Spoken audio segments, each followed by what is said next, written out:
Dia seorang polisi wanita yang disegani, tapi suaminya hanyalah tukang becak yang menyimpan banyak rahasia. Saat Rita hamil, satu demi satu kebohongan mulai terkuak. Tapi, siapa sebenarnya pria yang tidur di sampingnya selama ini? Namaku Rita, usia kepala 3, dan aku berdinas sebagai polisi wanita di satuan reskrim di sebuah kota kecil di Jawa Tengah. Tugasku berat, tapi aku mencintainya. Aku terbiasa menghadapi kasus penipuan, kekerasan, sampai kriminal berat. Aku bisa tahan berdiri berjam-jam, membedah berkas perkara sampai dini hari, dan ikut penggerebekan ke tempat paling tidak terduga. Tapi ada satu hal yang tidak pernah kusangka akan menjadi tantangan terbesarku. Mencintai seorang pria bernama Roni. Dari luar, aku mungkin terlihat tegas dan keras. Rambutku selalu dikunci rapi. Seragamku licin disetrika, dan suaraku cukup lantang untuk membuat para pemuda nakal tiarap tanpa pikir panjang. Tapi di balik semua itu, ada ruang kosong yang selama ini kusembunyikan rapat-rapat. Ruang yang akhirnya diisi oleh Roni, pria bertubuh kurus, dengan kulit sawo matang, mata jernih, dan senyum yang selalu berhasil meluluhkan egoku. Aku bertemu Roni bukan di kantor polisi, bukan juga di tempat elit. Aku bertemu dia saat sedang menyamar sebagai warga biasa dalam operasi pengintaian di pasar. Dia adalah tukang becak yang kebetulan sedang duduk menunggu penumpang di sudut jalan. Saat itu, aku sedang mengamati tersangka, dan Roni tanpa diminta menyuruhku naik ke becaknya agar tidak mencolok. Dari sana, semuanya dimulai. "Polisi, ya?" tanyanya, setelah kami cukup jauh dari keramaian. Aku terkejut. "Kok tahu?" "Roni, kecil. Gerakanmu terlatih. Tapi tenang saja. Aku nggak akan kasih tahu siapa-siapa." Aku menatapnya dengan curiga. Tapi entah mengapa, aku merasa dia bukan orang sembarangan. Caranya bicara, cara dia membaca situasi, ada sesuatu yang tidak bisa kujelaskan. Kami mulai dekat setelah itu. Roni sering datang ke rumah kontrakanku membawa gorengan atau teh hangat, menemaniku mengobrol selepas kerja. 1 tahun kemudian, kami menikah secara sederhana, hanya dihadiri beberapa tetangga dan petugas KUA. Tak ada rekan kerja yang tahu. Aku sengaja menyembunyikan semuanya. Sebagai seorang perwira, apalagi perempuan, aku terlalu takut dicibir atau dianggap jatuh level karena menikah dengan tukang becak. Aku tahu, itu salah, tapi waktu itu aku merasa sedang melindungi sesuatu yang rapuh. Roni menerima semua itu tanpa keluh. Dia bilang, "Aku nggak butuh dunia tahu aku suamimu. Cukup kamu percaya sama aku." Dan aku percaya. Setidaknya waktu itu, setiap pagi, sebelum aku berangkat dinas, Roni akan membuatkan sarapan. Dia tak pernah tidur larut, kecuali menungguku pulang saat piket malam. Dia juga rajin membersihkan rumah, bahkan kadang mencuci seragam dinasku tanpa kuminta. Dalam kesederhanaannya, ada kasih sayang yang membuatku merasa cukup. Namun, di balik semua itu, kadang aku merasa asing. Ada momen-momen di mana Roni terlalu diam. Ada malam-malam saat dia mengira aku tidur, padahal aku mendengarnya berbicara di telepon dengan suara pelan bahasa yang tak kukenal. Ada juga saat dia pergi dari rumah selama beberapa jam, dan tak bisa menjelaskan pergi kemana. Hanya berkata, narik becak ke kampung seberang. Aku sempat bertanya-tanya, tapi setiap kali aku menatap matanya, aku seperti dihipnotis. Dia bukan pembohong. Setidaknya, aku ingin percaya begitu.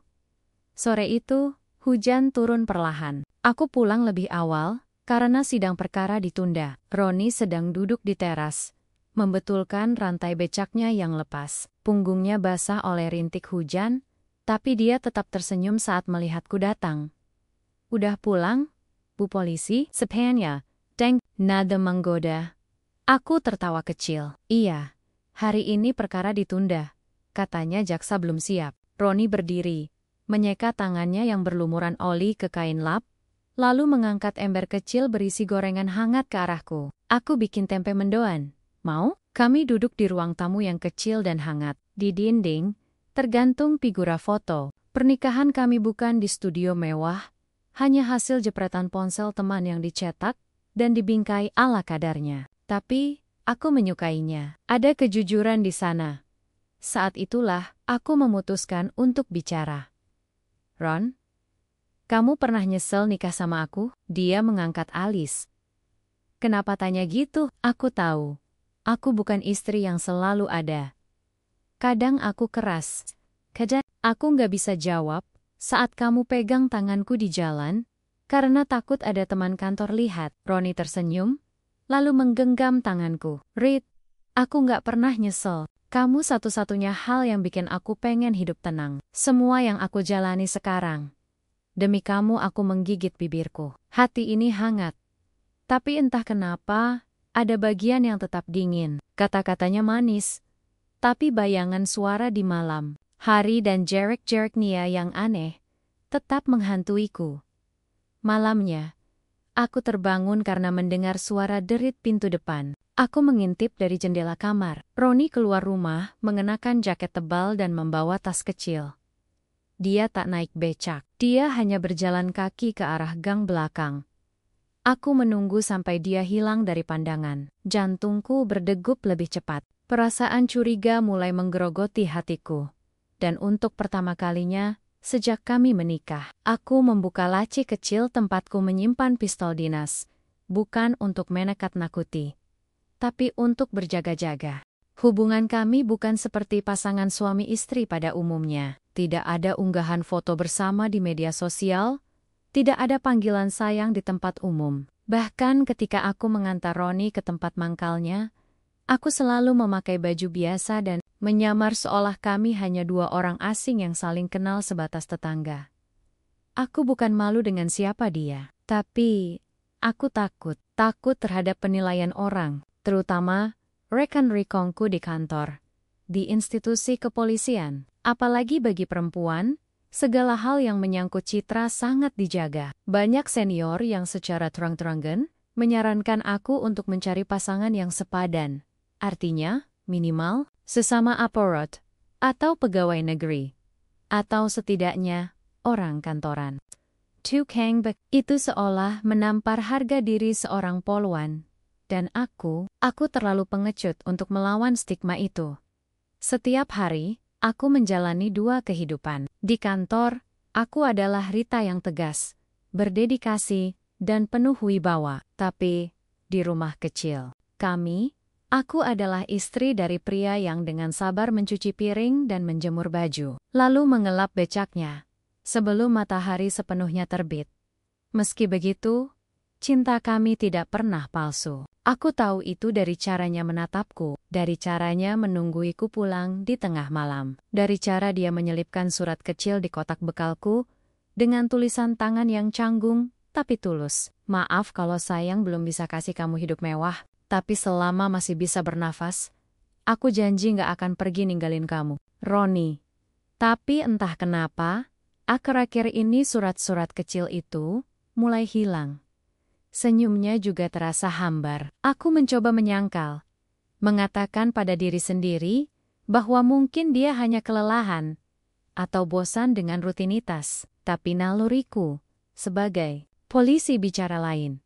Setiap kali aku tanya dia kemana saat malam, jawabannya selalu berubah-ubah. Kadang dia bilang sedang mengantar penumpang keluar kota. Kadang, katanya becaknya mogok dan harus dibawa ke bengkel. Tapi, aku tahu, tidak ada bengkel becak yang buka tengah malam. Dan tidak mungkin pula dia mengantar penumpang jauh tanpa aku tahu. Sore itu, setelah menyelesaikan pemeriksaan tersangka kasus perampokan, aku menyempatkan diri mampir ke tempat Roni. Biasa mangkal di pangkalan becak dekat pasar lama. Aku mengenakan jaket dan masker, agar tak ada yang mengenaliku. Aku menyamar bukan karena ingin menangkap siapa-siapa, tapi untuk mengintip kebenaran tentang suamiku sendiri. Bu, cari becak ya? Tanya seorang tukang becak yang lebih tua, sambil senyum ramah. Aku menggeleng pelan. Saya cuma nunggu orang, Pak. Aku berdiri cukup lama, beberapa tukang becak mulai bubar, karena senja mulai turun. Tapi Roni tidak kelihatan. Salah satu dari mereka mendekatiku. Cari Mas Roni? Ya. Aku terkejut. Kok tahu? Lelaki tua itu tertawa pelan. Mirip yang suka dijemput Roni dulu. Tapi udah lama dia nggak mangkal di sini, Bu. Katanya pindah lokasi. Cuma nggak bilang di mana. Pindah, ulangku. Dia nggak bilang ke teman-temannya. Mas Roni itu orangnya tertutup, tiba-tiba aja, nggak nongol. Padahal, biasanya tiap pagi, udah di sini. Aku mengangguk. Berusaha menenangkan detak jantungku yang mulai tak beraturan. Aku berterima kasih pada si bapak, lalu segera pulang. Di kepala, pikiranku penuh dengan pertanyaan yang tak bisa dijawab. Sesampainya di rumah, Roni sudah ada di dapur. Ia sedang mengaduk sup dengan apron kumal yang biasa ia pakai. Aroma kaldu ayam menyebar ke seluruh ruangan, seolah tak ada yang berubah. Tapi bagiku, semuanya tidak lagi sama. Dari mana? Tanyaku. Berusaha bersikap tenang. Dari narik, biasa, jawabnya cepat.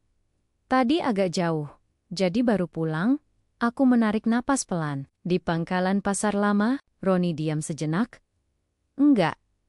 Sekarang aku narik di tempat baru, di dekat terminal. Kenapa nggak bilang? Dia menoleh dengan senyum tipis. Lupa. Kata itu seolah menamparku. Roni yang dulu selalu memberitahu segalanya, kini mulai menyimpan sesuatu. Malam itu, aku tidur lebih larut dari biasanya. Di atas tempat tidur, aku memandangi wajah Roni yang tertidur pulas. Wajahnya damai. Terlalu damai untuk seseorang yang mungkin sedang berbohong. Aku membuka ponselnya. Enter APA. Yang merasukiku. Aku tahu kata sandinya tanggal pernikahan kami. Tapi ketika ku buka aplikasi pesan singkatnya, semua bersih. Terlalu bersih. Seolah baru dihapus. Aku memutuskan untuk tidak langsung mengkonfrontasi. Aku butuh bukti. Aku butuh kepastian. Beberapa hari kemudian, saat sedang dinas di kantor, aku menyelinap ke bagian intel dengan dalih sedang menyelidiki kasus pencurian identitas. Aku meminta bantuan teman lamaku Bram untuk melacak nomor Roni. Nomor ini, Bram menatapku curiga. Punya siapa? Target pribadi? Jawabku pendek. Butuh waktu beberapa menit sebelum dia menunjukkan hasilnya. Tapi yang kulihat membuat seluruh tubuhku seperti ditusuk es. Nomor itu tercatat atas nama lain. Bukan Roni, tapi seseorang bernama Bagas Prasetyo. Ini aneh, kata Bram. Nomor ini dulu aktif atas nama Bagas. Tapi 2 tahun lalu, datanya diganti ke nama baru. Pakai identitas palsu. Kemungkinan ada manipulasi data. Bagas Prasetyo, nama yang belum pernah kudengar sebelumnya. Tapi otakku yang terlatih, langsung menangkap sinyal bahaya. Roni bukan Roni. Atau, setidaknya, bukan sepenuhnya Roni yang kukenal. Malam itu, aku pulang. Lebih awal dari biasanya. Kutemukan Roni sedang duduk di ruang tamu. Menonton berita di televisi. Aku duduk di sampingnya, menatap wajahnya dalam-dalam. Ron, aku sayang sama kamu, tapi aku juga polisi. Aku nggak bisa tutup mata. Kalau ada yang janggal, dia menoleh. Mata kami bertemu. Apa maksud murid? Aku menarik napas dalam. Kamu siapa? Sebenarnya. Pertanyaan itu menggantung di udara. Waktu seolah berhenti. Hanya suara kipas angin tua yang berdengung pelan, mengisi keheningan di antara kami. Roni menatapku liket-leket. Seakan mencari celah dalam tatapanku yang penuh curiga. Aku suamimu, jawabnya akhirnya. Pelan, tapi mantap. Apalagi yang kamu ragukan? Aku menggeleng perlahan. Aku tanya siapa kamu sebenarnya. Bukan cuman sebagai suamiku. Aku tahu kamu bukan hanya tukang becak biasa. Aku tahu nomor teleponmu terdaftar atas nama orang lain. Dan aku tahu kamu udah bohong tentang banyak hal. Roni diam. Pandangannya jatuh ke lantai. Ada sesuatu yang berubah di wajahnya. Bukan amarah, tapi semacam kesedihan. Atau ketakutan. Kamu ngintip ponselku? Tanyanya akhirnya. Aku tidak menjawab. Karena pertanyaan itu bukan yang penting saat ini. Jawab aku, Ron. Suaraku mulai bergetar. Siapa kamu sebenarnya? Dia berdiri. Perlahan, seakan mencari kekuatan di antara kakinya yang gemetar. "Kamu nggak akan ngerti," katanya. "Dan aku nggak pengen kamu terluka karena masa laluku. Aku bukan anak kecil yang harus kamu lindungi dengan kebohongan." Dia menghela napas panjang, lalu berjalan menuju jendela. Di balik kaca buram itu, hujan mulai turun. Seperti biasa, hujan selalu datang saat kami bicara tentang hal-hal yang tak ingin kami akui, Rit. Aku sayang sama kamu. Itu nggak bohong. Tapi ada bagian dari hidupku yang memang sengaja aku kubur. Bukan karena aku malu, tapi karena aku udah capek dikayar-kayar. Bayangan lama. Aku berdiri. Tubuhku tegang. Aku siap mendengar apapun, bahkan jika itu menyakitkan. "Namaku dulu Bagas Prasetyo," katanya lirih. "Aku bukan siopo-siopa sekarang, tapi dulu, aku bagian dari sesuatu yang kotor. Aku pernah kerja untuk jaringan penyelundup, bukan narkoba, tapi barang selundupan bernilai miliaran. Senjata ilegal, berlian curian, artefak gelap." Jantungku seperti diremas. Aku polisi. Mendengar hal seperti itu dari orang lain sudah biasa. Tapi dari mulut suami sendiri? "Kamu penyelundup dulu," katanya tegas. "Tapi aku kabur, aku keluar. Aku lelah. Dunia itu nggak punya ujung. Semua orang saling makan. Aku udah lihat temanku sendiri dibunuh karena ketahuan kerja double. Aku keluar saat aku masih bisa bernapas. Dan aku ganti nama. Aku sembunyi jadi tukang becak di kota kecil. Tempat orang nggak akan nyangka aku pernah pegang senjata otomatis dan uang ratusan juta. Aku terduduk. Seluruh tubuhku dingin. Kata-katanya bergema di kepalaku. Bukan karena aku tak percaya, tapi karena aku mulai sadar ini jauh lebih besar dari yang kubayangkan. "Kamu pikir dengan menikahiku, semuanya bakal hilang?" Tanyaku dengan suara yang nyaris tak terdengar. Aku nggak pernah berniat bohong. Aku cuma pengen hidup normal. Aku nggak nyangka bakal jatuh cinta sama kamu. Semuanya di luar rencana. Aku menutup wajah dengan kedua tangan. Emosi menumpuk, marah, takut, kecewa, dan anehnya, masih ada cinta. Hari-hari setelah pengakuan itu, berubah menjadi medan perang batin bagiku. Aku masih pergi kerja, masih memeriksa saksi, dan menandatangani berkas. Tapi pikiranku tak pernah lepas dari Roni atau Bagas, atau siapapun dia sebenarnya. Setiap kali aku menatapnya saat makan malam, aku melihat dua versi. Lelaki sederhana, yang mencintaiku, dan mantan penjahat yang menyembunyikan masa lalu kelam. Aku ingin mempercayainya, tapi naluri polisi di dalam diriku terus menolak. Di kantor, aku mulai mencari nama Bagas Prasetyo di database nasional. Aku harus tahu seberapa dalam keterlibatannya, tapi anehnya, tak ada catatan apapun. Seolah dia benar-benar tak pernah ada, atau datanya sengaja dihapus. Aku mencoba menghubungi seorang teman di Mabes. Namanya Clara. Dulunya di bidang penyelundupan lintas negara. Aku tak memberi banyak detail, hanya bertanya seputar nama dan pola. Beberapa hari kemudian, Clara menghubungiku lewat telepon dengan suara serius. "Rit, kamu dapat nama itu dari mana? Kenapa?" tanyaku. "Bagas Prasetyo pernah jadi informan dalam kasus penyelundupan lintas Asia Tenggara. Dia masuk daftar hitam banyak sindikat, tapi dia juga masuk daftar perlindungan saksi. Data aslinya dihapus, diganti identitas. Kalau kamu kenal orang ini, kamu harus hati-hati. Dia bukan penjahat, tapi dia punya banyak musuh." Aku membeku. Informan?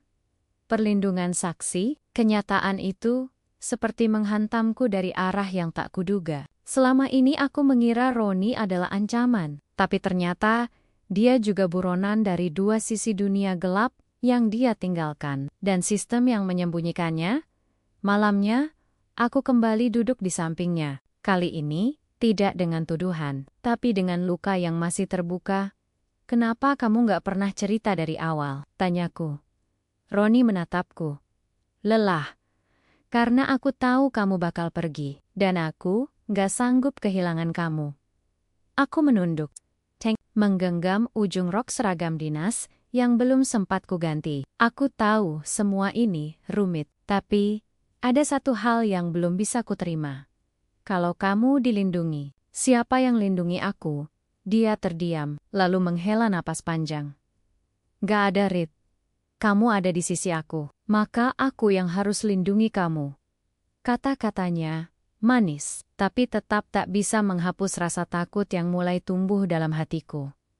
Karena cinta saja tak cukup saat kamu berdiri di antara hukum dan rahasia kelam.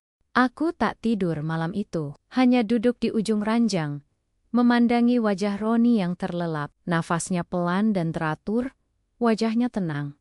Seolah tak ada badai yang sedang mendekat, tapi di dalam dadaku, semuanya seperti runtuh satu persatu. Bagas, Prasetyo, nama yang tak pernah kusangka, akan menjadi bayang-bayang dalam pernikahanku. Kenyataan bahwa Roni lelaki yang menyiapkan sarapan untukku setiap pagi dan memijat kakiku saat aku pulang, lembur pernah menjadi bagian dari dunia gelap, membuat semua yang kutahu tentangnya terasa kabur. Aku cinta padanya. Itu tidak pernah berubah. Tapi bagaimana aku bisa tidur nyenyak jika ada musuh dari masa lalunya yang mungkin sedang mengintai dari kejauhan? Dan lebih dari itu, aku polisi. Aku bersumpah di bawah bendera untuk menegakkan hukum. Tapi bagaimana aku bisa menegakkan hukum jika orang yang paling kucintai menyembunyikan kebenaran? 3 hari kemudian, hujan deras turun sejak pagi. Aku seharusnya bertugas melakukan pendampingan sidang di pengadilan. Tapi tubuhku terlalu lelah. Kepala berat, perut terasa aneh, dan suasana hati tak karuan. Aku kira hanya kelelahan biasa. Tapi saat berdiri di kamar mandi, aku mendadak mual hebat, muntah berkali-kali, sampai lututku gemetar. Roni yang mendengar aku terbatuk dari luar, langsung mengetuk pintu dan masuk. Rit, kamu kenapa? Aku mengangkat tangan. Gak apa-apa, cuma masuk angin. Tapi wajah Roni tak bisa disesatkan. Ia memapahku ke tempat tidur, menaruh kompres di dahiku, dan duduk di sampingku selama berjam-jam. Tatapannya penuh cemas, seperti ada ketakutan bahwa tubuhku akan runtuh, seperti hubungan kami yang rapuh. Keesokan harinya, aku pergi ke klinik tanpa memberitahu Roni. Kupikir hanya butuh obat lambung atau vitamin. Tapi saat suster memanggil namaku dan dokter mulai memeriksa, dunia seakan berhenti ketika dia menatapku dengan senyum lebar. Selamat, Bu Rita. Anda positif hamil? Aku terdiam, mulutku terbuka, tapi tak ada suara yang keluar. Hamil? Bisikku. Dokter mengangguk, usia kandungan sekitar 5 minggu. Ini kehamilan pertama ya? Aku hanya mengangguk pelan. Mataku mulai berkaca-kaca. 5 minggu. 5 minggu yang penuh curiga, penuh emosi dan pertempuran batin. Tanpa sadar ada kehidupan baru tumbuh dalam diriku. Setelah keluar dari klinik, aku duduk di motor selama hampir 1 jam. Tanpa bergerak. Hujan turun rintik-rintik. Tapi aku tak peduli. Tanganku memegang hasil tes kehamilan seperti memegang kunci dari takdir yang belum kupahami. Aku hamil. Dan ayah dari anak ini adalah pria yang kusebut suami, yang ternyata bukan seperti yang kukira. Saat aku sampai di rumah, Roni langsung berlari menghampiri. Wajahnya panik. Kemana aja? Kenapa nggak kasih kabar? Aku tidak langsung menjawab. Aku menyerahkan amplop berisi hasil tes itu padanya. Roni menerimanya dengan bingung, membuka perlahan, dan butuh beberapa detik untuk matanya memahami tulisan di kertas itu. Ini, kamu? Aku mengangguk. Aku hamil, Ron. Wajahnya berubah, seperti pelangi yang tiba-tiba muncul di tengah. Bodoh, matanya berkoke-koka, dan untuk pertama kalinya sejak lama, aku melihat air mata jatuh dari pipinya. Ya Allah, Rita. Dia memelukku erat. Kamu beneran hamil? Aku mengangguk lagi. Tangisku pecah dalam pelukannya. Untuk sesaat, aku lupa semua rasa takut. Hanya ada keajaiban kecil yang sedang tumbuh di dalam rahimku. Kita bakal punya anak. Ya, kita bakal punya anak. Tapi seperti hujan yang tak pernah berhenti di bulan itu, kebahagiaan kami tak berlangsung lama. 2 hari setelah kabar kehamilan itu, aku pulang dari kantor lebih awal. Aku berniat memasakkan sesuatu yang spesial untuk Roni. Tapi saat membuka pintu rumah, aku mendengar suara laki-laki lain berbicara di dalam. Suara rendah dan berat. Aku berhenti di depan pintu kamar. Aku bilang jangan tinggal di sini terlalu lama, Ron. Orang-orang mulai tanya. Kita udah hampir ketahuan. Aku nggak bisa pergi sekarang. Istriku hamil. Justru karena itu. Kalau mereka tahu kamu masih hidup, kamu dan keluargamu bakal jadi sasaran. Kamu tahu siapa yang kita lawan. Gue nggak peduli. Gue udah terlalu lama lari. Gue capek. Gue cuma mau hidup tenang. Tenang itu nggak ada buat orang kayak lo. Satu-satunya pilihan adalah pergi, atau lo bakal kehilangan semuanya. Aku tak bisa menahan langkahku lagi. Kutendang pintu kamar hingga terbuka. Roni tercet. Begitu juga pria asing yang duduk di kursi berpakaian hitam, membawa tas selempang besar dan mata tajam seperti pisau. Siapa dia? Suaraku gemetar. Roni berdiri cepat. Rit, ini Bima. Teman lama. Teman? Aku menatap Bima dengan tajam. Atau rekan kerja lama dari dunia yang kamu sembunyikan? Bima berdiri, tampak tidak nyaman. Saya nggak niat ganggu, saya cuma ingetin Roni.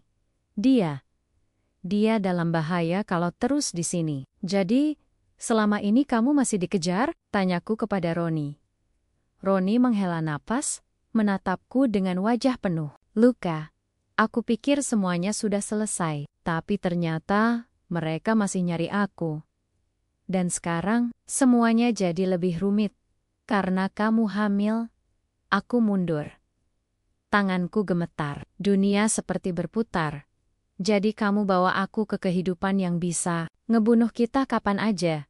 Kamu pikir itu bentuk cinta? Reed, aku minta maaf. Aku nggak pernah niat nyakitin kamu. Aku cuma pengen jadi ayah. Aku pengen jadi suami yang benar. Tapi, masa lalu itu terus nempel kayak bayangan. Aku tak bisa mendengarnya lagi. Aku masuk ke kamar, mengunci pintu, lalu bersandar di belakangnya. Perutku masih kecil, belum tampak. Tapi di dalam sana, ada nyawa yang tak tahu apa-apa tentang dunia. Dan aku mulai takut. Bukan hanya pada masa lalu, Roni, tapi pada masa depan yang sedang menanti kami. Aku menghabiskan malam itu di kamar, memeluk perutku yang belum membuncit. Tanganku tak henti menyentuhnya, mencoba merasakan denyut kecil kehidupan yang tumbuh di dalam. Meski belum terasa, tapi aku tahu ia ada. Ia hidup. Dan untuk pertama kalinya, aku merasa sangat takut. Bukan karena aku akan menjadi seorang ibu, tapi karena aku menyadari, anak ini bisa tumbuh di antara beang-beang rahasia, ancaman, dan dunia yang tak kukenal. Dunia yang disembunyikan oleh pria yang setiap pagi menyapaku dengan senyum, dan secangkir teh manis, keesokan harinya. Matahari belum benar-benar muncul.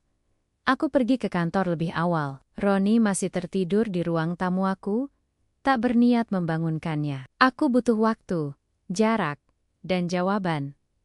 Kupacu motorku menuju kantor, namun bukan untuk absen atau duduk di meja. Seperti biasa, aku langsung menuju ruang arsip, tempat data lama tersimpan, termasuk file tentang penyelundupan yang pernah ditangani oleh Mabes.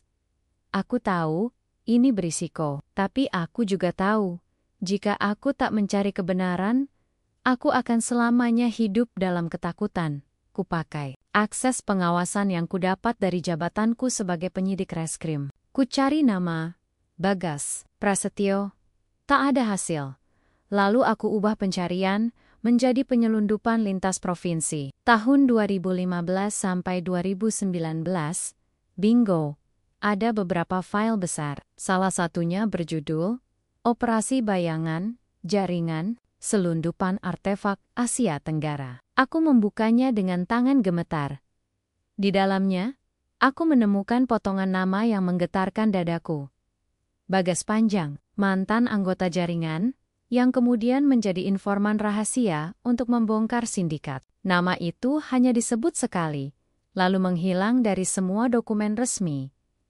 aku membaca lebih jauh. Sindikat itu dikenal sangat terorganisir, beroperasi lintas negara. Mereka tidak hanya menyelundupkan barang ilegal, tapi juga menyuap pejabat dan aparat. Operasi besar untuk membongkar jaringan ini dilakukan secara dayam-dayum karena terlalu banyak pihak yang bisa terlibat.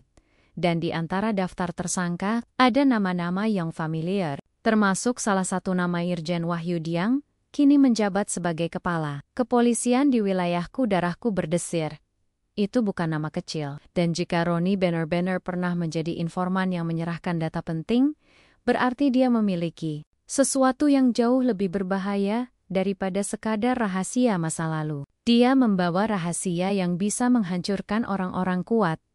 Hari itu aku pulang lebih lambat dari biasa. Aku butuh waktu untuk berpikir, untuk menyusun napas. Di jalan, motorku perlambat, pandangan mataku kosong menembus bayangan pohon-pohon rindang yang mulai kehilangan daun. Sesampainya di rumah, Ronnie sedang duduk di halaman. Becaknya tak ada. Di sampingnya, ada tas besar, tas yang tak pernah kulihat sebelumnya. Aku tahu kamu pergi nyari sesuatu, katanya.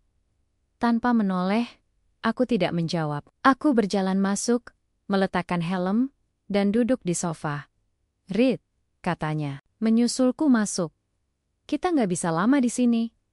Kenapa? Karena Bima bilang, kamu bisa dibunuh kapan saja. Suaraku dingin. Atau karena kamu masih menyimpan sesuatu yang belum kamu ceritakan. Dia terdiam.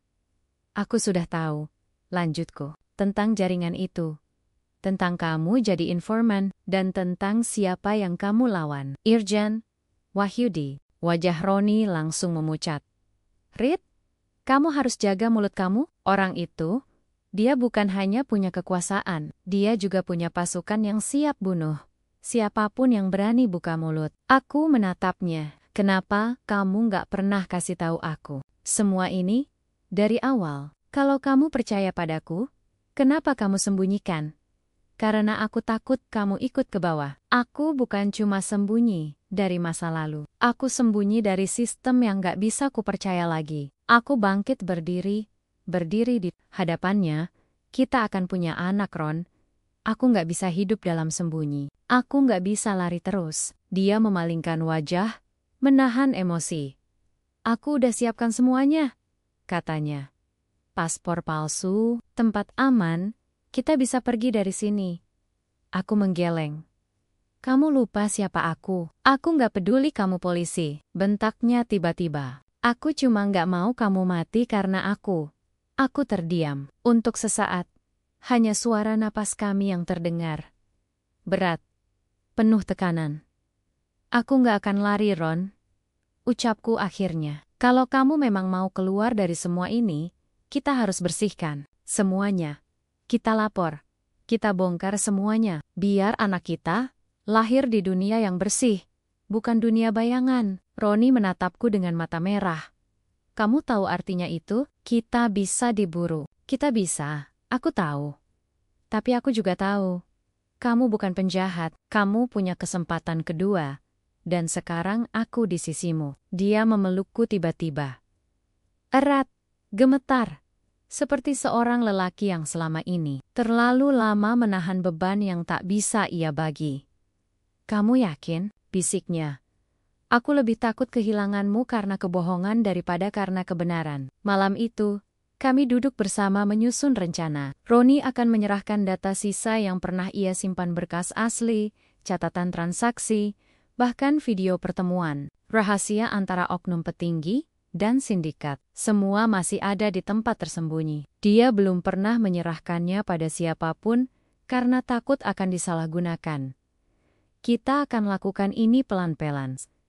Aku akan siapkan pengamanan. Kita lapor ke lembaga independen. Dan kalau perlu, aku akan jadi saksi juga. Tapi, kamu bisa kehilangan pekerjaan. Kalau itu harga untuk melindungi anak kita, aku siap. Dia menggenggam tanganku. Untuck, pertama kalinya, kami sepakat bukan untuk lari, tapi untuk melawan. Dan saat aku beranjak tidur malam itu, aku tak lagi memeluk perutku dengan rasa takut. Aku memeluknya dengan harapan.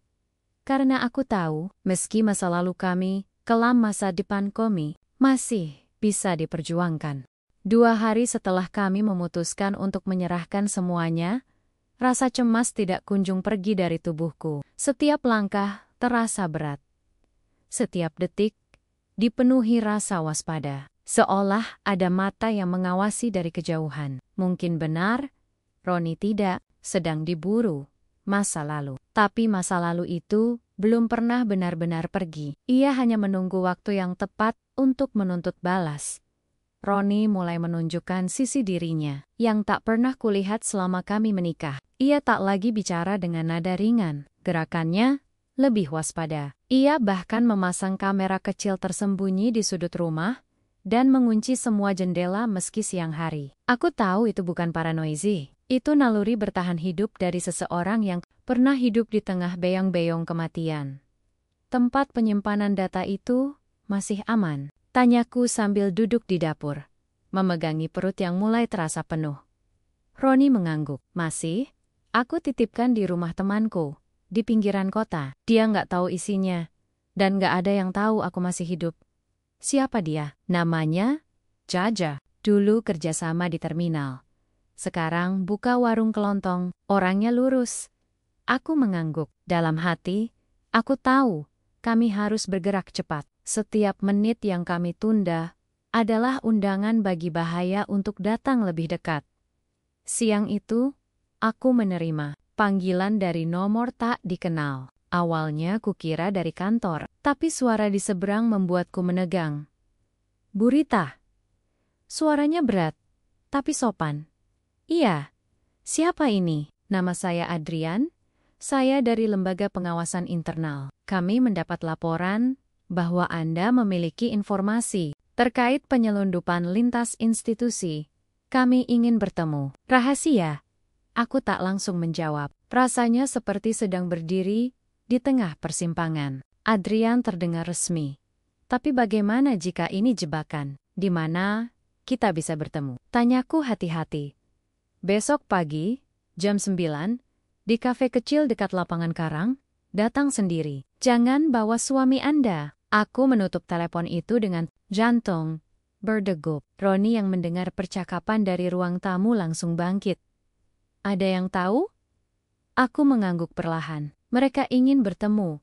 Ngaku dari lembaga pengawasan. Wajah Roni langsung berubah. Itu nggak beres. Mereka nggak akan ngasih perintah lisan. Selalu pakai surat resmi. Ini pasti jebakan. Tapi kalau aku nggak datang, kita kehilangan kesempatan. Dan kalau kamu datang, kita bisa kehilangan nyawa. Aku terdiam. Tanganku memegangi perut. Aku tahu aku harus memilih. Melawan dengan risiko terbunuh.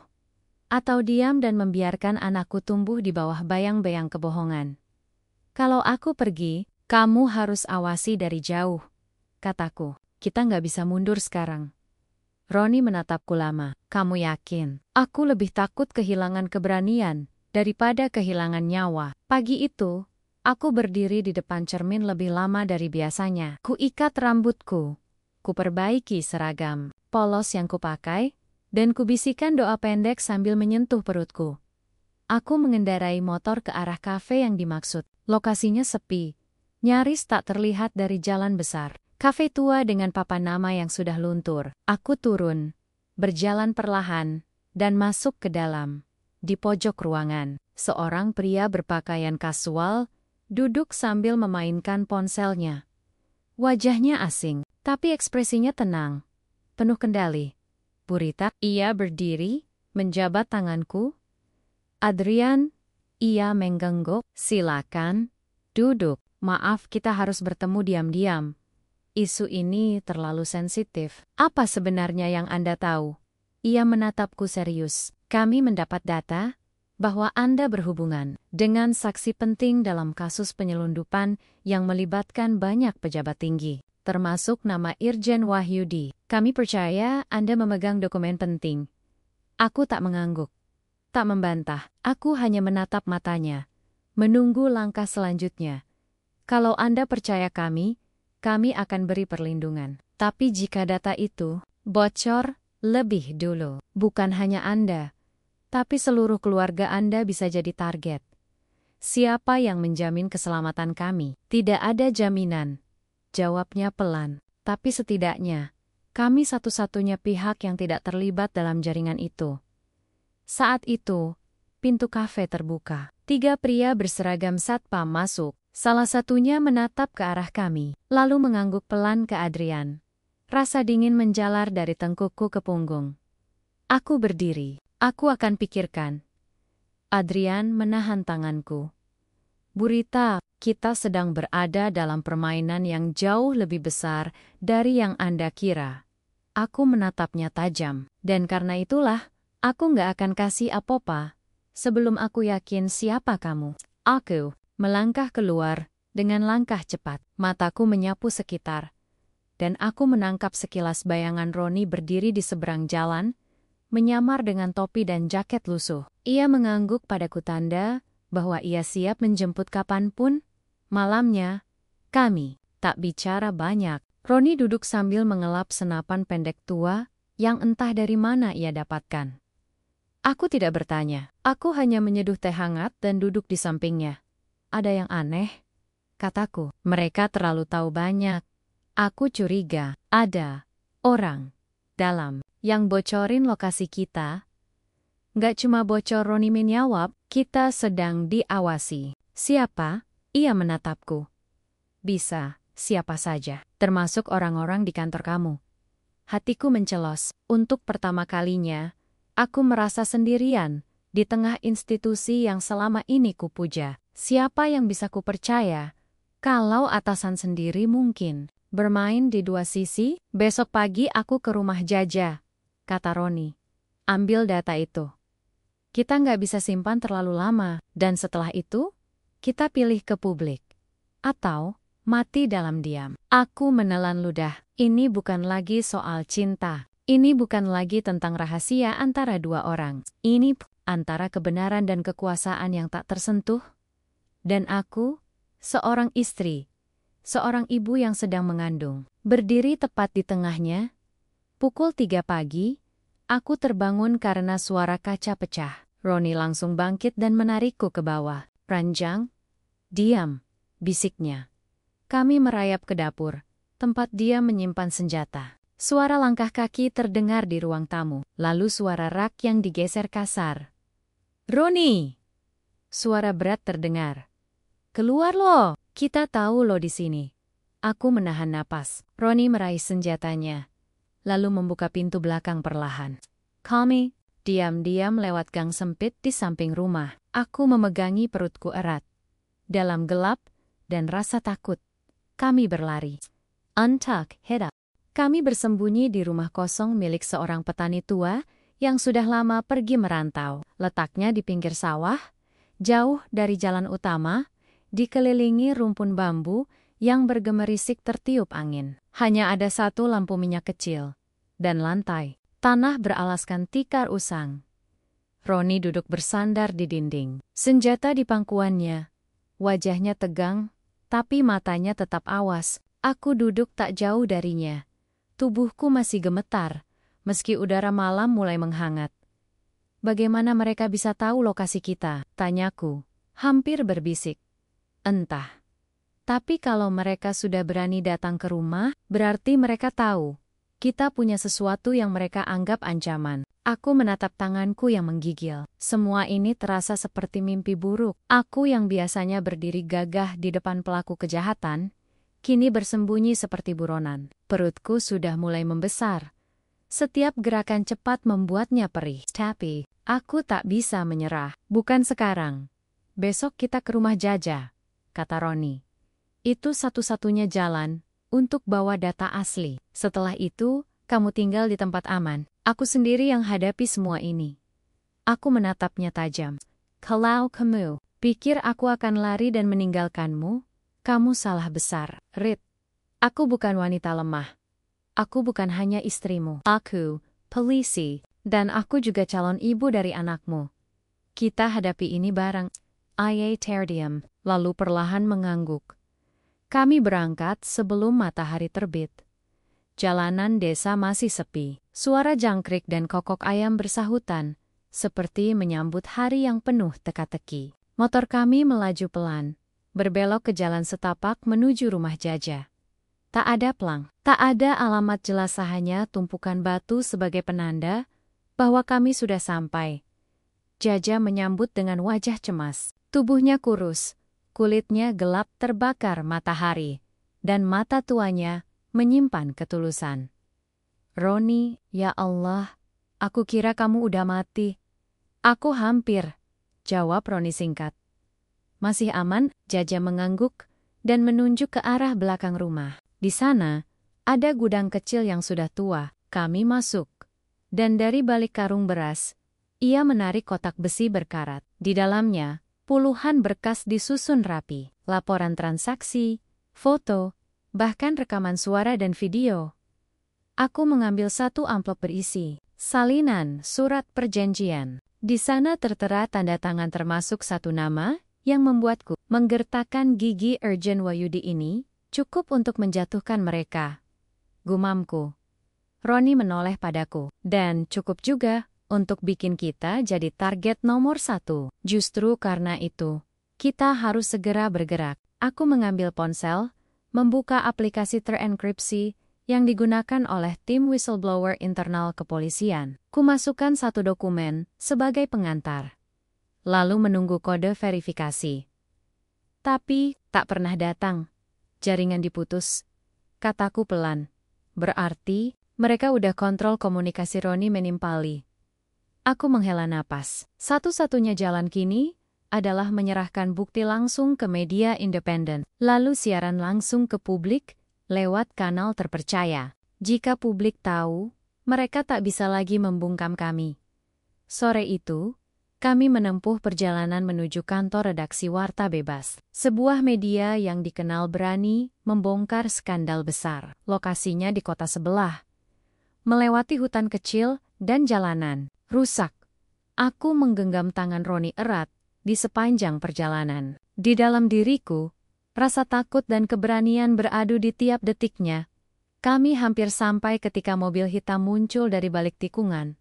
Roni menginjak rem. Mobil itu menutup jalan. "Tutup wajahmu," katanya cepat. Dari mobil itu, 3 pria turun. Salah satunya mengenakan kemeja putih yang familiar. Kompol Edi, rekan satu divisi denganku. Ia mendekat dengan senyum tipis. "Bu Rita, gak usah repot-repot, kami datang untuk membantu." Roni menarik senjata, mengarahkannya ke dada Edi. Aku berdiri di sampingnya, mencoba menahan diri. "Turunkan senjata, Kompol," ucapku tajam. "Kamu bukan datang sebagai petugas, kamu bagian dari mereka ya?" Edi mendekat, masih dengan senyum mengejek. "Rita, kamu gak ngerti permainan ini. Kamu pikir bisa menjatuhkan Irjen Wahyudi hanya dengan tumpukan kertas ini? Aku punya cukup bukti untuk bikin kalian semua hancur," desisku. Edi tertawa. "Tapi kamu gak akan sempat sampai ke meja redaksi. Kita bisa selesaikan ini di sini." Juga, seketika suara tembakan meletus. Roni melompat menarikku ke belakang mobil. Kami berlindung, sementara baku tembak pecah di jalan sunyi itu. Aku menekan perutku arat-orat, merasakan denyutnya yang cepat. Anak kami merasakan ketegangan ini. Roni menembak balik. 2 peluru menghantam salah satu kaki penyerang. Edi kabur ke arah hutan. Darahku mendidih. Ini bukan lagi sekadar konspirasi. Ini percobaan pembunuhan. Setelah 5 menit yang terasa seperti seumur hidup, keadaan hening. 1 orang pingsan, 1 lagi kabur. Sisanya melarikan diri. Kami kembali ke motor. Luka di lengan Roni mengucurkan darah. "Kita harus cepat," kataku. "Kita gak akan selamat kalau jalan kaki," balasnya. Dari kejauhan, terdengar sirine. Mungkin panggilan bantuan, mungkin juga penjebakan berikutnya. Kami memilih jalan sempit, meninggalkan motor, dan berlari ke arah perbukitan. Malam itu, kami sampai di rumah kos milik seorang jurnalis muda yang dikenal Roni Tasya, perempuan cerdas dengan suara lantang di dunia maya. Ia membuka pintu dengan mata membelalak. "Bang Bagas, astaga! Lo masih hidup!" Ada yang harus gue serahin tas. Begitu kami masuk, Roni menyerahkan semua berkas ke Tasya. Ia membuka satu persatu. Wajahnya berubah pucat. Ini beneran, aku mengangguk. Dan ini harus disiarkan secepatnya. Sebelum kami dibungkam, Tasya menyalakan laptop. Memulai sesi siaran langsung. Roni duduk di belakangnya. Aku berdiri di samping kamera menyala. Wajahku muncul di layar, tanpa seragam, tanpa pangkat, tapi dengan keberanian yang belum pernah kurasakan sebelumnya. Nama saya Rita. Saya seorang polisi, dan ini adalah suami saya, mantan informan yang difitnah dan diburu. Kami membawa bukti konspirasi yang melibatkan aparat dan pejabat tinggi. Malam ini, kebenaran akan keluar, dan kami siap menanggung risikonya. Roni menggenggam tanganku. Air matanya jatuh. Dan aku tahu, tak peduli berapa banyak musuh yang datang, kami sudah memilih jalan yang benar. Siaran langsung itu ditonton lebih dari 100.000 orang dalam waktu kurang dari 3 jam. Video berdurasi 20 menit itu tersebar di berbagai platform, ditayangkan ulang oleh kanal berita independen, dan mulai menjadi buah bibir di media.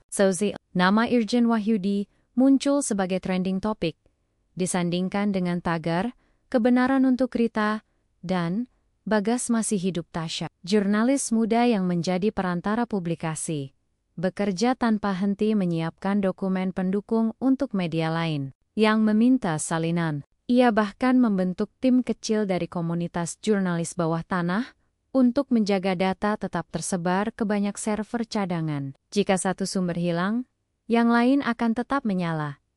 Aku dan Roni bersembunyi di lantai 2, rumah kos sempit milik Tasya. Di luar, beberapa tetangga mulai mencurigai aktivitas di rumah itu. Polisi patroli juga terlihat melintas 2 kali pagi itu. Tapi kami tetap tenang. Kami tahu, ketika kebenaran sudah terlanjur terbuka, tidak ada yang bisa menghentikannya begitu saja. Pukul 9 pagi, ponsel Tasya berdering. Ia mengangkatnya, dengan cepat mengaktifkan mode speaker. Saya Komisioner Yudi, dari Komnas Pengawas Kepolisian, kata suara berat di seberang. Kami ingin bertemu dengan Bu Rita dan suaminya. Kami ingin memastikan perlindungan bagi mereka. Tasya menatapku, menunggu isyarat. Temui kami di kantor Anda. Tapi kami yang tentukan waktu dan jalur datangnya. Jawabku mantap. Baik. Kami tunggu, pukul 4 sore ini. Kami jamin lokasi steril. Tapi tolong, jangan hanya mengandalkan internet. Banyak yang sudah mulai membentuk opini. Aku tahu, jawabku. Sebelum telepon ditutup. 1 jam kemudian, berita mengejutkan menyebar Irjen Wahyudi mengundurkan diri sementara dari jabatannya, dengan alasan ingin fokus membersihkan nama. Tapi kami tahu, itu hanya sandiwara. Berita yang sama, disebutkan bahwa Kompol Edi belum bisa dihubungi sejak kemarin. Tak ada informasi tentang penangkapannya. Tidak ada konfirmasi soal baku tembak di perbatasan kota yang kami alami. Media arus utama bungkam. Namun komentar-komentar dari warga biasa membanjiri layar. Orang-orang mulai bertanya, mulai meragukan sistem, mulai menyorot siapa sebenarnya yang memegang kendali. Aku membaca setiap komentar dengan campuran rasa bangga. Karena semakin banyak yang percaya pada kami, semakin besar pula bahaya yang mengintai. Kebenaran memang memberi cahaya, tapi juga mengundang amarah dari mereka yang terbakar olehnya. Roni duduk di kursi, memandangi langit dari jendela kecil kamar itu. Cahaya sore menyusup di antara kisi-kisi kayu, menyorot wajahnya yang kini tampak lebih kurus. Tapi sorot matanya tegas. Tak ada lagi keraguan.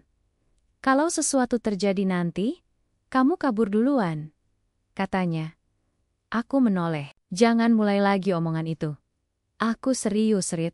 Kamu hamil. Kamu nggak bisa terus lari sambil bawa nyawa lain dalam tubuhmu. Aku mendekat, duduk di sebelahnya. Dan kamu pikir, aku akan tenang hidup tanpa kamu? Ia tak menjawab. Dengar, Ron. Kita berdua yang mulai ini. Kita juga berdua yang selesain. Kalau harus mati, kita mati berdiri. Bukan mati bersembunyi. Ia menatapku lama. Lalu meraih tanganku dan menciumnya. Aku sayang kamu. Aku tersenyum. Aku juga. Pukul 4:15, kami tiba di kantor Komnas dengan mobil pinjaman milik Tasya. Rute diubah mendadak. Kami masuk dari jalur belakang, dikawal 2 wartawan independen dan 1 aktivis HAM. Suasananya seperti operasi intelijen, padahal kami hanya ingin menyerahkan data. Di ruang pertemuan, Komisioner Yudi berdiri menyambut dengan senyum lelah. Wajahnya memperlihatkan tekanan besar yang sedang ia tanggung. Kami saling berjabat tangan, lalu duduk di meja yang hanya diisi 5 orang. Tidak ada kamera, tidak ada wartawan. Data Anda sudah sampai di meja kami, katanya pelan. Tapi ada satu hal yang ingin saya tanyakan langsung. Aku menatapnya lekat-lekat. Silakan, apakah Anda bersedia menjadi saksi utama dalam persidangan nanti? Baik Anda maupun suami Anda? Aku menarik napas dalam. Kalau itu satu-satunya jalan untuk menghancurkan kebusukan ini sampai ke akarnya, maka aku siap. Roni mengangguk. Kami nggak akan lari lagi, namun harapan itu hanya bertahan 2 jam. Dalam perjalanan pulang ke tempat persembunyian, kami menerima kabar bahwa Tasya hilang. Rumahnya digerebek oleh oknum bersenjata tak dikenal. Semua file di laptopnya dihapus paksa. Adiknya, yang tinggal serumah, mengalami pemukulan dan trauma berat. Aku merasa darahku mendidih. Mereka menyerang kami dari sisi yang paling tak. Kami duga orang yang membantu dari luar sistem. Mereka tahu, jika kami kehilangan media, suara kami bisa, dan lebih dari itu, mereka ingin menakut-nakuti. Kami pindah ke lokasi baru. Kali ini di gudang tua milik teman lama Roni, di kawasan industri. Tidak ada listrik, hanya lampu minyak. Kami tidur di atas lantai dingin, makan makanan kaleng, dan tidur bergantian. Tapi di dalam kegelapan itu, kami tahu satu hal. Perjuangan ini belum selesai. Keesokan paginya, aku menulis surat terbuka. Aku tulis dengan tanganku sendiri, tanpa editan, tanpa sensor. Saya, seorang ibu yang sedang mengandung, tidak akan diam melihat sistem yang membunuh keadilan. Jika saya mati esok hari, setidaknya saya sudah memilih untuk berdiri, bukan membungkuk. Aku serahkan surat itu ke seorang jurnalis, veteran, yang masih setia pada prinsip. Dalam waktu singkat, surat itu terpampang di halaman utama kanal berita alternatif terbesar. Surat itu viral, dan di bawahnya, ribuan komentar dari orang-orang yang mulai sadar bahwa kebenaran tak bisa ditutup selamanya. Tapi aku tahu, itu artinya mereka akan datang lagi, dan kali ini, mungkin dengan peluru. Malam itu, saat aku memejamkan mata di bawah langit bocor gudang tua, aku mendengar suara Roni berbisik. Kalau aku nggak bangun besok, jaga anak kita baik-baik. Aku membuka mata, menatapnya, lalu menggeleng. Kita bangun bareng, kita hidup bareng, dan kita lihat anak kita tumbuh bareng. Ia tersenyum kecil, dan malam pun berlalu dengan ketegangan yang tak bisa dijelaskan oleh kata. Aku terbangun saat fajar belum menyentuh langit. Udara dingin menusuk tulang. Bau oli, debu, dan karat dari gudang tua ini menyesakkan napas. Tapi bukan itu yang membuat jantungku berdetak kencang pagi itu. Aku terbangun karena firasat. Seolah semesta membisikkan sesuatu akan terjadi. Sesuatu besar, sesuatu yang tidak bisa dibatalkan. Roni masih terlelap di sampingku. Wajahnya pucat, tapi damai. Sejak siaran langsung itu, kami seperti hidup di ujung tombak. Tak bisa pulang, tak bisa percaya siapapun, dan hanya bisa berharap kebenaran bisa melindungi kami. Tapi ku tahu, kebenaran tak selalu cukup. Kadang, ia datang bersama luka. Aku menyentuh perutku, yang kini membulat sempurna. Gerak kecil dari dalam sana mengingatkanku bahwa waktu kami tak banyak. Aku bukan hanya bertarung untuk nama baik atau skill. Aku bertarung untuk seorang manusia kecil yang belum melihat dunia, tapi sudah ikut memikul beban dosa-dosa yang bukan miliknya. Pukul 8 pagi, pintu gudang diketuk 3 kali. Isyarat yang kami sepakati dengan Pak Seno, pensiunan polisi yang masih menjunjung prinsip. Rita, Roni, kita harus pindah, cepat. Mereka tahu kamu di sini. Aku langsung membangunkan Roni. Tanpa banyak bicara, kami mengemas dokumen yang tersisa. Tidak banyak. Tas kecil berisi salinan digital, hard drive, dan surat-surat dari whistleblower lain yang baru bergabung sejak video kami menyebar. Kita kemana? Tanya Roni sambil mengenakan jaket. Tempat lebih aman. Tapi jawab Pak Seno sambil menyalakan mobil tuanya. Dan jangan pakai jalur biasa. Kami menyusuri jalan tikus melewati area pabrik tua dan kebun karet. Jalan itu sempit. Hanya muat satu mobil, tapi itulah satu-satunya jalur yang tidak dipantau kamera pengintai. Aku melihat keluar jendela rumah-rumah warga biasa mulai membuka. Tirai Paji, mereka tertawa, menyapu halaman, menyambut hari seperti tak terjadi apa-apa. Dunia berjalan normal.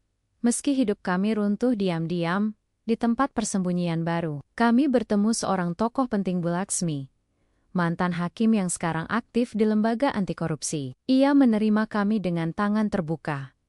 Kalian tidak sendiri, katanya. Banyak yang sudah muak dengan sistem busuk ini. Kami hanya butuh satu percikan, dan kalian adalah percikan itu.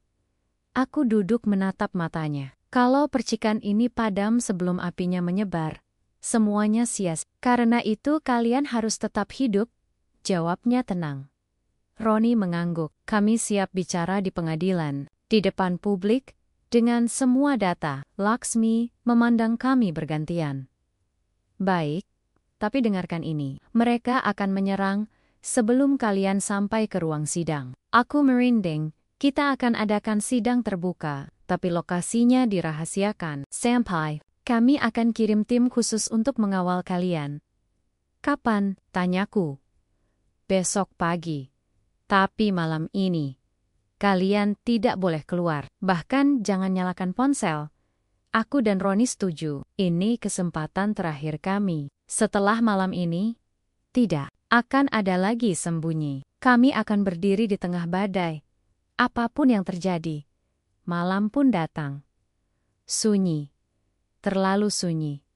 Roni duduk di depan jendela, memperhatikan jalan yang nyaris tak terlihat. Aku di kamar, menulis pesan terakhir pada selembar kertas. Aku tak tahu kenapa, tapi aku merasa harus meninggalkan sesuatu. Jika semuanya gagal, setidaknya anak kami tahu kami pernah melawan. Nak, jika kau membaca ini suatu hari nanti, ketahuilah, ibumu pernah berdiri melawan ketakutan. Ayahmu pernah menyerahkan segalanya demi masa depanmu.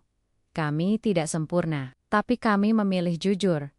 Ketika dunia memilih diam, aku melipat surat itu, menyelipkannya ke dalam baju kecil yang kubeli diam-diam baju. Bayi putih bergambar pelangi, tiba-tiba suara letusan terdengar di kejauhan.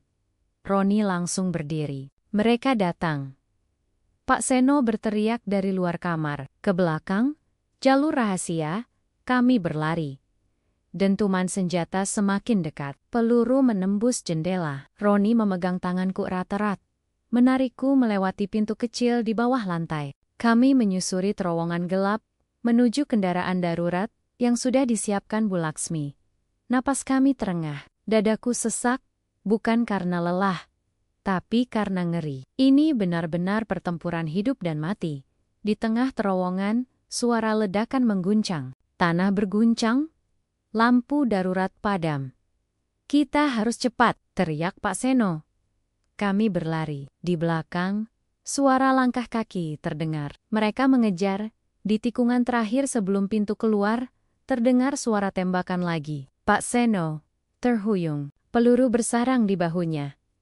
Roni langsung memapahnya. Aku menahan tangis. Kamu duluan, Rita, teriak Roni. Bawa data itu. Aku menggeleng. Gak, kita pergi bareng. Kalau kamu mati, semuanya sia. Seketika, sinar lampu menyilaukan wajah kami dari ujung lorong. Suara megafon terdengar. Letakkan data itu, serahkan diri. Kalian, Roni mencium keningku. Maafkan aku. Lalu ia berbalik, mengangkat senjatanya, menembaki ke arah cahaya. Tubuhnya menjadi tameng. Aku menjerit. Roni, Pak Seno menarikku, menyeretku keluar lewat pintu darurat. Aku menoleh sekali lagi, melihat sosok suamiku berdiri melawan maut. Demi aku, demi anak kami. Demi kebenaran. Kami berhasil keluar, tapi Roni tidak. 1 jam kemudian, aku menerima pesan anonim. Hanya 2 kata. Sudah tumbang. Tangisku pecah, tapi aku tak punya waktu berlama-lama. Aku harus melanjutkan. Keesokan paginya, dengan langkah gemetar tapi kepala tegak, aku memasuki ruang sidang darurat. Kamera menyorot wajahku. Puluhan jurnalis menanti. Mikrofon disiapkan. Aku berdiri di hadapan dunia. Nama saya Rita. Saya adalah istri dari seorang pria yang dibunuh karena kebenaran. Dan hari ini, saya akan buktikan bahwa kebenaran tak bisa dibungkam. Aku buka data, aku buka bukti, dan aku buka luka. Karena hanya dengan begitu, kami bisa benar-benar bebas. Sudah lebih dari 3 bulan sejak hari itu, hari di mana aku berdiri sendiri di ruang sidang darurat, mengungkap semua data yang disimpan mati Mansion oleh Roni, hari di mana aku kehilangan suamiku, orang yang menyelamatkanku dengan mengorbankan dirinya sendiri. Aku masih bisa mengingat detik-detiknya dengan jelas.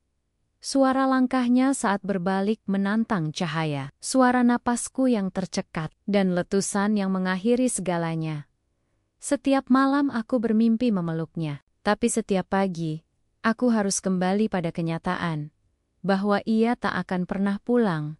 Hari ini, aku duduk di bangku taman di belakang kantor Komisi Nasional Keadilan dan Etika. Tempatku kini bekerja sebagai penghubung saksi kunci dalam kasus-kasus besar, bukan lagi sebagai polisi. Aku mengundurkan diri seminggu. Setelah sidang berakhir, aku tak kuat lagi mengenakan seragam yang sama dengan orang-orang yang pernah mencoba membungkam kebenaran. Aku tak bisa lagi memberi hormat pada simbol yang pernah kucintai, tapi telah dicemari oleh ketamakan. Kini aku bekerja dengan mereka yang benar-benar ingin memperbaiki, yang bekerja di balik layar, bukan untuk sorotan, tapi demi perubahan. Tapi nyata, proses hukum terhadap para pelaku berjalan panjang dan melelahkan. Namun, satu persatu mulai tumbang. Irjen Wahyudi akhirnya ditangkap setelah bukti penggelapan, pembunuhan terencana, dan kolusi dipastikan tidak bisa disangkal. Ia sempat menghilang selama 3 minggu, tapi akhirnya menyerah setelah tekanan publik memuncak dan jaringannya dihancurkan. Kompol Edi ditemukan tewas di kamar hotel, diduga karena bunuh diri. Tapi banyak yang yakin itu hanya cara lain untuk menutup mulutnya. Banyak nama besar ikut terseret. Jaksa, pengusaha, bahkan pejabat pemerintahan. Tak semua masuk penjara, tapi cukup banyak untuk mengguncang sistem. Dan itu semua dimulai dari satu becak. Satu nama, Roni. Aku menamai anakku Bagas Nurani Roni. Dia lahir pada pagi yang tenang di bulan kelima setelah Roni pergi. Tangis pertamanya memecah kesunyian ruang bersalin. Dan saat aku melihat matanya, aku tahu ada bagian Roni yang masih hidup bersamaku. Kini, Bagas sudah bisa tertawa, bisa menggenggam jariku dengan tangan mungilnya. Dan setiap kali aku menatap wajahnya, aku melihat keberanian, keteguhan, dan cinta tanpa batas dari seorang pria yang dulu rela menyamar menjadi tukang becak demi melindungi kebenaran. Aku tak akan membiarkannya tumbuh dalam kebohongan. Suatu hari nanti, aku akan menceritakan semuanya. Tentang siapa ayahnya, tentang perjuangan kami, tentang darah dan air mata yang mengalir demi satu hal yang sering dianggap sepele. Kejujuran. Masyarakat kini lebih kritis. Setelah video kami menyebar, banyak platform independen lahir. Orang-orang mulai berani bersuara. Institusi yang dulu tak tersentuh, kini dipaksa transparan. Masih banyak lubang. Memang, tapi ada harapan. Aku sering menerima surat dari orang yang tak kukenal. Beberapa dari istri polisi, beberapa dari anak mantan narapidana, bahkan dari perempuan muda yang baru ingin mendaftar sebagai abdi negara. Mereka berkata bahwa kisah kami memberi mereka semangat, bahwa kebenaran memang menyakitkan, tapi tetap layak diperjuangkan. Aku tak membalas semua surat itu, tapi aku simpan, karena setiap kalimat di dalamnya mengingatkanku bahwa Roni tak mati sia-sia. Suatu sore, aku berdiri di depan makamnya. Batu nisan sederhana, bertuliskan, Roni Bagaskara, suami, pejuang, ayah yang pergi, tidak hilang. Ia hidup dalam keberanian mereka yang tersisa. Aku menaruh bunga putih dan selembar surat di sana. Ron, dunia kita tak sempurna, tapi aku mencoba memperbaikinya untuk kamu, untuk Bagas, untuk semua yang pernah takut bicara. Aku masih rindu kamu, tapi aku akan terus berjalan. Karena kamu pernah berjalan lebih dulu, menuntunku. Angin berhembus lembut, daun-daun berguguran perlahan, langit senja memerah, seolah ikut menangis pelan. Aku tersenyum, bukan karena rasa sakitnya hilang, tapi karena kini aku berdamai dengan luka itu. Malam ini, aku menulis di buku harian. Halaman terakhir kututup dengan kalimat, aku bukan lagi istri seorang tukang becak. Aku adalah istri seorang pahlawan, dan besok pagi, aku akan mengenakan pakaian kerja, menggendong anakku, dan melangkah keluar. Bukan sebagai korban, tapi sebagai suara dari mereka yang tak pernah diberi kesempatan bersuara. Karena kebenaran mungkin bisa ditunda, tapi tak akan pernah bisa dibunuh.